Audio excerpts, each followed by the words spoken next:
Assalamualaikum warahmatullahi wabarakatuh. Perkenalkan, saya Asa Tajwina dari 11 IPA 4. Di sini Asa akan ngejelasin tentang PBB, tentang peran PBB terhadap Indonesia, peran Indonesia terhadap PBB, kemudian sejarah singkat berdirinya PBB, anggota-anggota PBB, tujuan didirikannya PBB, dan kerjasama yang dilakukan PBB dengan Indonesia. Nah, jadi apa itu PBB? Jadi PBB atau Perserikatan Bangsa-Bangsa ini adalah organisasi terbesar di dunia.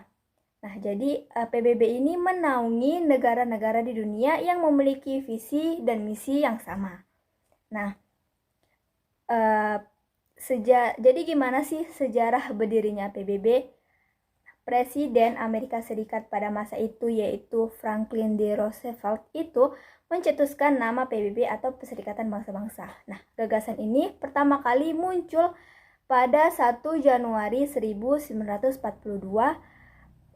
saat diadakan sebuah deklarasi yang bernama Deklarasi Perserikatan Bangsa-Bangsa. Nah, deklarasi ini itu dilaksanakan pada saat Perang Dunia Kedua sedang terjadi. Nah, sebelum PBB ini berdiri, ternyata dunia itu sudah memiliki organisasi. Namanya adalah Liga Bangsa-Bangsa atau LBB, yang didirikan pada 1919.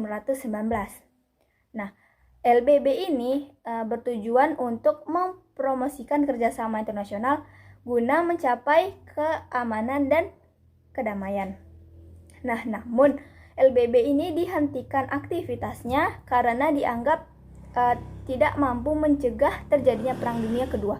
Jadi Perang Dunia Kedua itu terjadi sehingga LBB ini dihentikan aktivitasnya. Nah, akhirnya PBB itu resmi dibentuk pada 24 Oktober 1945 dengan dipelopori oleh Amerika Serikat, Rusia, Prancis, Inggris, dan Cina. Selanjutnya yaitu negara-negara anggota Perserikatan Bangsa-Bangsa atau PBB. Nah, pada awal dibentuk PBB itu terdiri atau beranggotakan 51 negara. 51 negara. Kemudian seiring berjalannya waktu, semakin banyak negara-negara di dunia yang ikut bergabung dengan PBB. Hingga saat ini, PBB beranggotakan sebanyak 193 negara. Dan negara terakhir yang bergabung dengan PBB itu adalah Sunda Selatan yang bergabung pada tahun 2011 silam. Nah, Indonesia itu termasuk salah satu anggota PBB dari 193 negara tadi kan. Nah, Indonesia bergabung dengan PBB itu sebagai anggota ke-60 pada 28 September 1950. Jadi 5 tahun setelah Indonesia merdeka ya. Nah, kemudian apa sih tujuan dari PBB? Nah, tujuan dari PBB itu yang pertama adalah untuk memelihara perdamaian dan keamanan. Nah, jadi dalam mewujudkan dan menjaga perdamaian dunia ini, PBB ini punya misi, yaitu misi pemeliharaan perdamaian dan misi Dewan Keamanan. Jadi, semisal ada negara yang sedang terjadi konflik dan negara itu tuh tidak bisa menyelesaikan konfliknya sendiri. Nah, PBB ini menawarkan bantuan atau PBB akan bertindak yaitu PBB akan mengirim pasukan perdamaian atau menjadi negosiasi dan menjadi mediator terhadap negara yang sedang terjadi konflik tersebut. Kemudian tujuan PBB selanjutnya yaitu mengembangkan hubungan persahabatan antar bangsa. Jadi dengan diadakannya PBB ini, negara-negara akan memiliki hubungan dan akan meminimalisir terjadinya konflik antar negara. Kemudian yang ketiga yaitu mengusahakan kerjasama internasional dan memecahkan permasalahan yang bersifat ekonomi, sosial, kebudayaan, dan kemanusiaan serta memajukan dan mendorong penghormatan hak asasi manusia. Nah, selain itu ada lagi peran PBB yaitu menjadi pusat penyelarasan segala tindakan bersama terhadap negara yang membahayakan perdamaian dunia. Kemudian PBB ini menyediakan bantuan kemanusiaan. Jadi ketika ada suatu negara yang terjadi bencana alam, kemudian krisis kelaparan, maka PBB akan mengirimkan pasokan makanan kepada negara tersebut. Juga kepada negara yang berkonflik senjata akan memberikan bantuan seperti itu. Selanjutnya yaitu peran Indonesia terhadap PBB.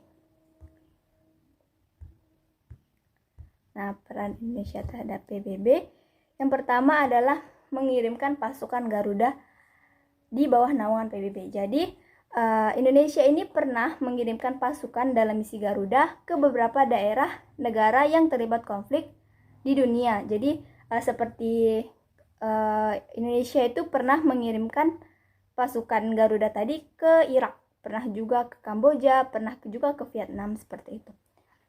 Kemudian yang selanjutnya yaitu Indonesia sebagai pelopor gerakan non-blok. Jadi gerakan non-blok atau GNB ini merupakan gerakan yang isinya lebih dari 100 negara yang tidak beraliansi atau tidak berpihak kepada pihak kepada blok timur maupun blok barat. Jadi kayak netral gitu.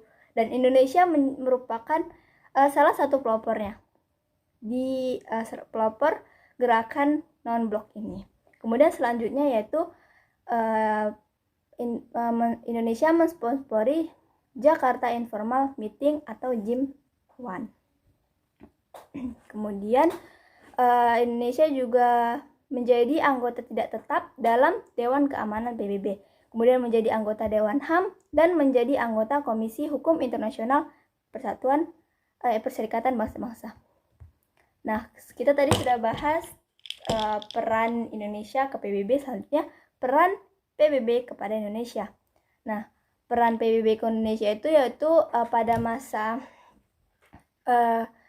kita 17 Agustus 1945 kita merdeka, ternyata kita tuh masih belum terlepas dari bayangan penjajah, khususnya Belanda. Jadi Belanda ini masih terus berusaha untuk bisa mendapatkan kembali negara Indonesia. Nah, kemudian PBB ini pun membentuk Komisi 3 Negara. Nah, Komisi 3 Negara atau KTN ini dibentuk usai Belanda itu melakukan agresi militer pertama, agresi militer Belanda 1.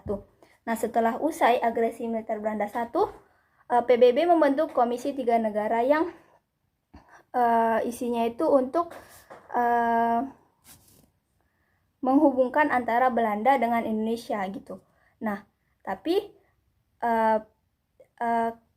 Komisi 3 Negara ini gagal, sehingga terjadi kembali agresi militer Belanda kedua. Nah, usai terjadi agresi militer Belanda kedua, PBB pun membentuk kembali yang namanya UNCI, yaitu United Nations Communication for Indonesia. Ya, seperti itu. Kemudian yang kedua, membawa RI dan Belanda ke meja perundingan dan menghasilkan persetujuan Royan-Royan. Jadi, persetujuan Royan-Royan ini merupakan persetujuan antara Indonesia dengan Belanda setelah sebelumnya diadakan juga, yaitu perjanjian Renville, namun Belanda itu melanggar. Kemudian PBB mengajak Belanda dengan Indonesia itu merunding kembali sehingga terjadi persetujuan Royan-Royan ini. Kemudian yang ketiga, menjadi mediator dalam konferensi meja bundar untuk mendorong penyerahan penuh dan tanpa syarat pada RIS sesuai persetujuan Renville. Jadi PBB ini benar-benar mendukung dan membantu Indonesia agar Indonesia mendapatkan wewenangnya sebagai negara yang bebas, negara yang sudah merdeka, seperti itu. Kemudian membantu menyerahkan dan pemulihan kekuasaan pemerintahan RI lewat UNCI tadi. Nah, kemudian apa sih contoh kerjasama PBB? Nah, kerjasama PBB itu ada banyak ya. Salah satunya itu di bidang ekonomi, itu seperti mengatur sumber daya minyak bumi atau OPEC. Nah, kemudian di bidang pariwisata, PBB ini mengusahakan bagaimana agar turis-turis itu banyak yang datang ke Indonesia gitu dan menetap di Indonesia, seperti itu. Kemudian di bidang sosial, kerjasama PBB itu Palang Merah Internasional dan kita bergabung di Palang Merah Internasional. Sekian penjelasan dari saya tentang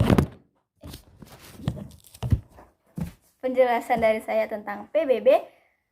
Diharapkan teman-teman semua mengerti dan